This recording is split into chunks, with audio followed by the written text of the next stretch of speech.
Hi ಸ್ನೇಹಿತರೆ, ಪರಂ studies Kannada YouTube ಚಾನಲ್ಗೆ ತಮಗೆಲ್ಲರಿಗೂ ಸ್ವಾಗತ. ಇವತ್ತಿನ ವಿಡಿಯೋ ಏನಪ್ಪ ಅಂದರೆ ಹಾವೇರಿ ಜಿಲ್ಲೆಯಲ್ಲಿ ಕೆಲವು ಖಾಲಿ ಇರ್ತಕ್ಕಂಥ ಹುದ್ದೆಗಳ ಬಗ್ಗೆ ಮಾಹಿತಿ ನೋಡ್ತಾ ಹೋಗೋಣ. ಅದಕ್ಕಿಂತ ಮುಂಚೆ ಇನ್ನೂ ನಮ್ಮ ಯೂಟ್ಯೂಬ್ ಚಾನಲ್ಗೆ ಯಾರ್ಯಾರು ಸಬ್ಸ್ಕ್ರೈಬ್ ಆಗಿಲ್ವೋ ದಯವಿಟ್ಟು ಸಬ್ಸ್ಕ್ರೈಬ್ ಆಗಿ, ಹಾಗೆ ಪಕ್ಕದಲ್ಲಿರತಕ್ಕಂಥ ಬೆಲ್ಲೈಕನನ್ನು ಪ್ರೆಸ್ ಮಾಡಿ ಆಲ್ ಅಂತ ಸೆಲೆಕ್ಟ್ ಮಾಡಿ. ನಾವು ಮಾಡುವ ಪ್ರತಿಯೊಂದು ವಿಡಿಯೋಗಳು ತಮಗೆ ಬರುತ್ತೆ ಅಂತ ಹೇಳ್ತಾ ಬನ್ನಿ ಈ ವಿಡಿಯೋವನ್ನು ಸ್ಟಾರ್ಟ್ ಮಾಡೋಣ.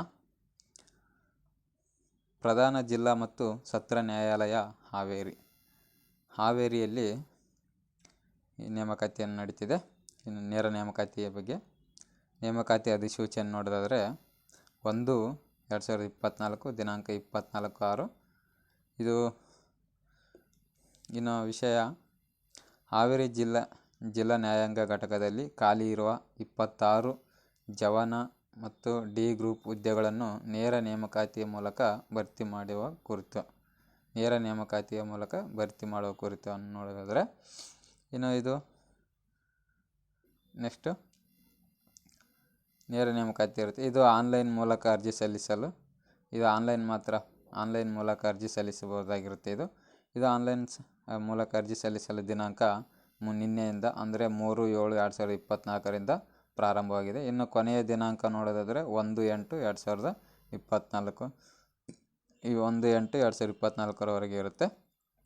ಇನ್ನು ಇದು ವೆಬ್ಸೈಟ್ ನೋಡೋದಾದರೆ, ಹಾವೇರಿ ಜಿಲ್ಲಾ ನ್ಯಾಯಾಂಗ ಘಟಕದಲ್ಲಿ ಖಾಲಿ ಇರತಕ್ಕಂಥ 26 ಜವಾನ ಹುದ್ದೆಗಳಿಗೆ ಅರ್ಜಿಗಳನ್ನು ಸ್ವೀಕರಿಸುವುದಕ್ಕೆ ನಿಗದಿಪಡಿಸಿರುವ ಕೊನೆಯ ದಿನಾಂಕದವರೆಗೂ ಹಾಗೂ ಅರ್ಹತೆ ಹೊಂದಿರುವ ಅಭ್ಯರ್ಥಿಗಳು ಹಾವೇರಿ ಜಿಲ್ಲಾ ನ್ಯಾಯಾಲಯದ ಅಧಿಕೃತ ವೆಬ್ಸೈಟ್ ಆಗಿರ್ತಕ್ಕಂಥ haveri.courts/government in notice category requirements ಇದಾದರೂ ಓಕೆ, ಇಲ್ಲ ಕೆಳಗಡೆದು haveri.court/government in online recruitment ಎರಡರಲ್ಲಿ ಯಾವುದಾದ್ರೂ ನೀವು ಕ್ಲಿಕ್ ಮಾಡ್ಕೊ ಮುಖಾಂತರ ಅರ್ಜಿಯನ್ನು ಸಲ್ಲಿಸಬಹುದಾಗಿರುತ್ತೆ.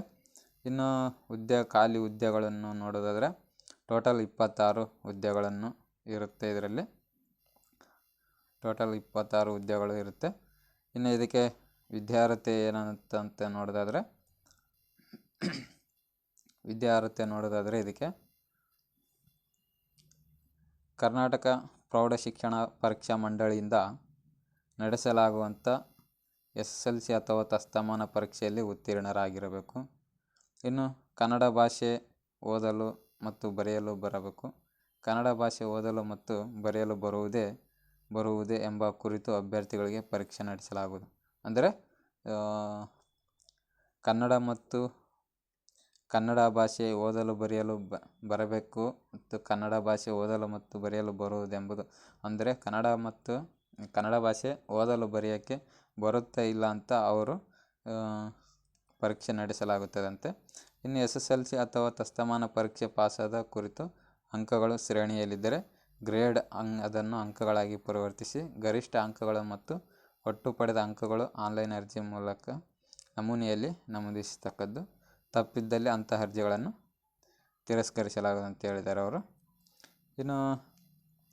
ಇನ್ನು ವೇತನ ಶ್ರೇಣಿ ನೋಡೋದಾದರೆ 17,000ದಿಂದ 28,000ವರೆಗೂ ಈ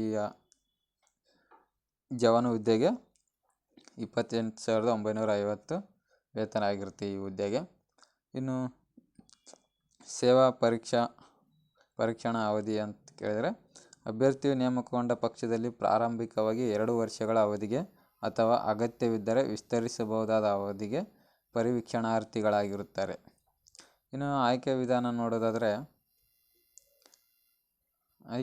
ನೋಡೋದಾದರೆ ಅಭ್ಯರ್ಥಿಗಳ ಆಯ್ಕೆಯ ಕರ್ನಾಟಕ ಅಧೀನ ನ್ಯಾಯಾಲಯಗಳ ಲಿಪಿಕ ಮತ್ತು ಇತರೆ ಹುದ್ದೆಗಳ ನೇಮಕಾತಿ ತಿದ್ದುಪಡಿ ನಿಯಮ 2007 ಹಾಗೂ ಕರ್ನಾಟಕ ಅಧೀನ ನ್ಯಾಯಾಲಯಗಳ ಲಿಪಿಕ ಮತ್ತು ಇತರ ಹುದ್ದೆಗಳ ನೇಮಕಾತಿ ತಿದ್ದುಪಡಿ ನಿಯಮ 2021ರ ಪ್ರಕಾರ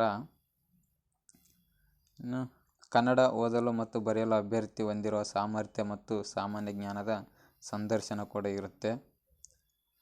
ಇನ್ನು ಅರ್ಹತೆ ಪರೀಕ್ಷೆಯಲ್ಲಿ ಗಳಿಸಿರುವಂಥ ಒಟ್ಟು ಶೇಕಡ ಅರ್ಹತೆ ಪರೀಕ್ಷೆಯಲ್ಲಿ ಗಳಿಸಿರುವ ಒಟ್ಟು ಶೇಕಡಾವಾರು ಅಂಕಗಳ ಆಧಾರದ ಮೇಲೆ ಒಂದು ಹುದ್ದೆಗೆ 10 ಅಭ್ಯರ್ಥಿಗಳಂತೆ, ಅಂದರೆ 1:10 ಅಂತಂದರೆ ಒಂದು ಹುದ್ದೆಗೆ 10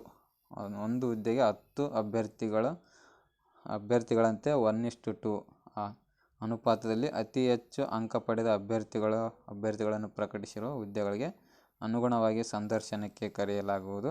ಇನ್ನು ಸಂದರ್ಶನದಲ್ಲಿ ಗಳಿಸಿರುವ ಅಂಕಗಳ ಆಧಾರದ ಮೇಲೆ ಆಯ್ಕೆ ಮಾಡಿಕೊಳ್ಳಲಾಗುವುದು. ಇನ್ನು ಸಂದರ್ಶನವು 10 ಅಂಕಗಳನ್ನು ಒಳಗೊಂಡಿರುತ್ತದೆ. ಸದರಿ ಪರೀಕ್ಷೆಯಲ್ಲಿ ಅನುತ್ತೀರ್ಣರಾದಲ್ಲಿ ಆಯ್ಕೆಗೆ ಅರ್ಹರಾಗಿರುವುದಿಲ್ಲ. ಅಂದರೆ ಇವರು ಒಂದು ಹುದ್ದೆಗೆ 10 ಅಭ್ಯರ್ಥಿಗಳಂತೆ ಆಯ್ಕೆ ಮಾಡಿ ಅದರಲ್ಲಿ 1:10 ಅನುಪಾತದಲ್ಲಿ ಅತಿ ಹೆಚ್ಚು ಅಂಕ ಪಡೆದಂಥ ಅಭ್ಯರ್ಥಿಗಳನ್ನು ಅಂಕಪಟ್ಟಿ ಪ್ರಕಟಿಸಿ ಹುದ್ದೆಗಳಿಗೆ ಅನುಗುಣ ಸಂದರ್ಶನ ನಡೆಸಿ ಮತ್ತು ಸಂದರ್ಶನದಲ್ಲಿ ಗಳಿಸಿರ್ತಕ್ಕಂಥ ಸಂದರ್ಶನಕ್ಕೆ 10 ಅಂಕಗಳಿರುತ್ತೆ. ಸಂದರ್ಶನದಲ್ಲಿ 10 ಅಂಕಗಳನ್ನು ಹೆಚ್ಚು ಗಳಿಸಿರ್ತಕ್ಕಂಥ ಅಂಥ ಅಭ್ಯರ್ಥಿಗಳನ್ನು ಆಯ್ಕೆ ಮಾಡಲಾಗುತ್ತೆ ಅಂತ ಹೇಳಿದರೆ, ಇನ್ನು ವಯೋಮಿತಿ ನೋಡೋದಾದರೆ ಅಭ್ಯರ್ಥಿಗಳ ಅರ್ಜಿ ಸಲ್ಲಿಸಲು ನಿಗದಿಪಡಿಸಲಾದಂಥ ಕೊನೆಯ ದಿನಾಂಕದಂದು, ಅಂದರೆ 18 ವರ್ಷದವರಾಗಿರಬೇಕು ಮತ್ತು ಗರಿಷ್ಠ ಅಂತಂದರೆ 40 ವರ್ಷದವರೆಗೆ ಮೀರಿರಬಾರ್ದು, 40 ವರ್ಷ ಮೇಲಾಗಿರಬಾರ್ದು, 40 ವರ್ಷ ಒಳಗಿನವರಾಗಿರಬೇಕು. ಪರಿಶಿಷ್ಟ ಜಾತಿ ಪಂಗಡದ ಅಭ್ಯರ್ಥಿಗಳು ಮತ್ತು ಪ್ರವರ್ಗ 1ಕ್ಕೆ ಸೇರಿದ ಪಕ್ಷದಲ್ಲಿ ಅವರು 40 ವರ್ಷ ಮೀರಿರಬಾರ್ದು. ಇನ್ನು ಇತರೆ ಹಿಂದುಳಿದ ವರ್ಗಗಳ ಪ್ರವರ್ಗ 2A ಮತ್ತು ಪ್ರವರ್ಗ 2B, ಪ್ರವರ್ಗ 3A, ಪ್ರವರ್ಗ 3B ಸೇರಿದಲ್ಲಿ ಗರಿಷ್ಠ 38 ವರ್ಷ ಮೀರಿರಬಾರ್ದು ಅಂತ ಇದೆ. ಇನ್ನು ಸಾಮಾನ್ಯ ವರ್ಗಕ್ಕೆ ಸೇರಿದಲ್ಲಿ ಗರಿಷ್ಠ 35 ಮೀರಿರಬಾರ್ದು ಅಂತ ಹೇಳಿದರೆ, ಇನ್ನು ನೋಡೋದಾದರೆ ಇದರಲ್ಲಿ ಇನ್ನು ಅರ್ಜಿ ಶುಲ್ಕ ನೋಡೋದಾದರೆ ಪರಿಶಿಷ್ಟ ಜಾತಿ, ಪರಿಶಿಷ್ಟ ಪಂಗಡ ಮತ್ತು ಪ್ರವರ್ಗ 1 ಮತ್ತು ಅಂಗವಿಕಲ ಅಭ್ಯರ್ಥಿಗಳಿಗೆ ಶುಲ್ಕ ವಿನಾಯಿತಿಯಾಗಿರುತ್ತೆ. ಅಂತಂದರೆ ನೀವು ಫ್ರೀಯಾಗಿ ಅಪ್ಲಿಕೇಶನ್ ಹಾಕ್ಬೋದು. ಇನ್ನು ಪ್ರವರ್ಗ 2A, ಪ್ರವರ್ಗ 2B, ಪ್ರವರ್ಗ 3A, ಪ್ರವರ್ಗ 3B ಸೇರಿದ ಅಭ್ಯರ್ಥಿಗಳಿಗೆ ಅವರಿಗೆ ಕನಿಷ್ಠ ಶುಲ್ಕ ಅಂತಂದರೆ 100 ರೂಪಾಯಿ ಇರುತ್ತೆ. ಇನ್ನು ಸಾಮಾನ್ಯ ವರ್ಗದ ಅಭ್ಯರ್ಥಿಗಳಿಗೆ ಅವರಿಗೆ ಕನಿಷ್ಠ ಶುಲ್ಕ 200 ರೂಪಾಯಿ ಇರುತ್ತೆ. ಇನ್ನು ನಿಗದಿತ ಶುಲ್ಕವನ್ನು ಅಧಿಕೃತ ವೆಬ್ಸೈಟಲ್ಲೇ ನೀವು ಪೇ ಮಾಡ್ಬೋದಾಗಿರುತ್ತೆ. ಯಾವುದಾದ್ರೂ ನೆಟ್ ಬ್ಯಾಂಕಿಂಗ್ ಆಗಲಿ, ಆನ್ಲೈನ್ ಪೇಮೆಂಟ್ ಆಗಲಿ, SBI net banking, credit card, UPI ID ಮುಖಾಂತರ ಕೂಡ ನೀವು ಆನ್ಲೈನ್ ಪೇಮೆಂಟನ್ನು ಮಾಡಬಹುದಾಗಿರುತ್ತೆ. ಇನ್ನು ಇನ್ನೊಂದು ನೋಡೋದಾದರೆ, ಅವರು ಒಮ್ಮೆ ಪಾವತಿ ಮಾಡಿದ ಶುಲ್ಕವನ್ನು ಯಾವುದೇ ಸಂದರ್ಭದಲ್ಲೂ ಹಿಂತಿರುಗಿಸುವುದಿಲ್ಲ. ಅಂತಂದರೆ ಒಂದು ಸಲ ಪೇಮೆಂಟ್ ಆದ ತಕ್ಷಣ ಅವರು ಆ ಪೇಮೆಂಟನ್ನು ಹಿಂತಿರುಗಿಸಲಾಗೋದಿಲ್ಲ, ಅಂತಂದರೆ ರಿಟರ್ನ್ ಮಾಡೋದಿಲ್ಲ ಅಂತ ಹೇಳಿದ್ದಾರೆ ಅವರು. ಅದಕ್ಕೆ ಸರಿಯಾಗಿ ನೋಡಿಕೊಂಡು ಅಪ್ಲಿಕೇಶನ್ ಹಾಕಿ. ಒಂದು ಸಲ ಹಾಕಿದ ಮೇಲೆ ಅವರು ಮತ್ತೆ ದುಡ್ಡು ರಿಟರ್ನ್ ಮಾಡೋದಿಲ್ಲ ಅಂತ ಹೇಳ್ತಿದ್ದಾರೆ ಕ್ಲಿಯರಾಗಿ. ಸೊ ನೀವು ಎಚ್ಚರಿಕೆಯಿಂದ ಅಪ್ಲಿಕೇಶನ್ ಹಾಕಬೇಕಾಗಿರುತ್ತೆ. ಇನ್ನು ನೆಕ್ಸ್ಟ್ ನೋಡೋದಾದರೆ, ಇನ್ನು ಮಾಜಿ ಸೈನಿಕರಿಗೆ ಇನ್ನು ಇದರ ಹೆಚ್ಚಿನ ವಿವರಣೆಯನ್ನು ನೋಡಬೇಕಂತಂದರೆ ಈ ಯೂಟ್ಯೂಬ್ ಚಾನಲಲ್ಲಿ ಡಿಸ್ಕ್ರಿಪ್ಷನಲ್ಲಿ ಲಿಂಕ್ ಹಾಕಿರ್ತೀನಿ. ಈ PDF ಟೆಲಿಗ್ರಾಮಲ್ಲಿ ಸಿಗುತ್ತೆ. ನೀವು ಟೆಲಿಗ್ರಾಮ್ಗೆ ಜಾಯ್ನ್ ಆಗಿ ಈ ಲಿಂಕನ್ನು ಪಡೆಯಬಹುದಾಗಿರುತ್ತೆ. ಸೊ ಇಲ್ಲಿ ತನಕ ವಿಡಿಯೋ ನೋಡಿದ್ದಕ್ಕಾಗಿ ಧನ್ಯವಾದಗಳು.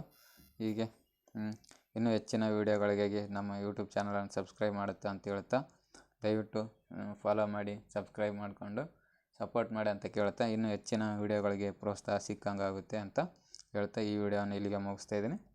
ಧನ್ಯವಾದಗಳು. ನೆಕ್ಸ್ಟ್ ವೀಡಿಯೋದಲ್ಲಿ ಸಿಗೋಣ. ಬಾಯ್. ಧನ್ಯವಾದಗಳು.